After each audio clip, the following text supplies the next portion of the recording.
আমার আল্লাহ বলে এই জমিনটা আমি পুরায়া তামা বানা দিব। এই জমিনের মধ্যে যত পানি আছে পানিগুলো আমি আল্লাহ পুরায়া ছাই বানা দিব। যেদিন কিচ্ছু বলতে কিচ্ছু থাকবে না, সেদিন থাকবে শুধু আমার আল্লাহ।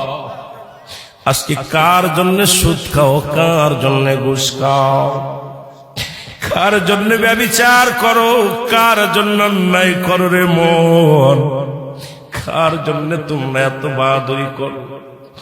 আরে আজকে একটা কথা বলতে গেলে কষ্ট হয়। এই জমিনটা আল্লাহ পুরায়া তামা বানায়া দিবে। এই জমিনের মাটিগুলো পুড়ে হবে তামা। এই জমিনের যত পানি আছে পানিগুলো পুড়ে হবে ছাই। এই দুনিয়ার মধ্যে কিচ্ছু যেদিন থাকবে না, ওই তুরস্কের কত বাহাদুর, কত টাকাওয়ালা মিনিটের মধ্যে 30 সেকেন্ডের ভূমিকম্পে পথের ফকির হয়ে গেছে, রাস্তার ভিখারি হয়ে গেছে। আজকে তুমি দুনিয়ার মধ্যে কতই না মস্তানি করলা, এই দুনিয়ার কিচ্ছু নিয়ে যেতে পারবা না। এই মুসলমান, 1 নাম্বার মানুষের মৃত্যু হলে 1 নাম্বার বিপদ হলো মানুষের মরণ, 2 নাম্বার বিপদ হলো কবর, 3 নাম্বার বিপদ হলো কিয়ামতের ময়দান।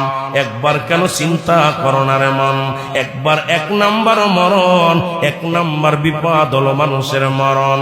এই মরণের পেয়ালা পান করতে হবে, এর মধ্যে কোন সন্দেহ নাই। জোরে জোরে চিল্লায়া বলা যাবে না, ঠিক কিনা?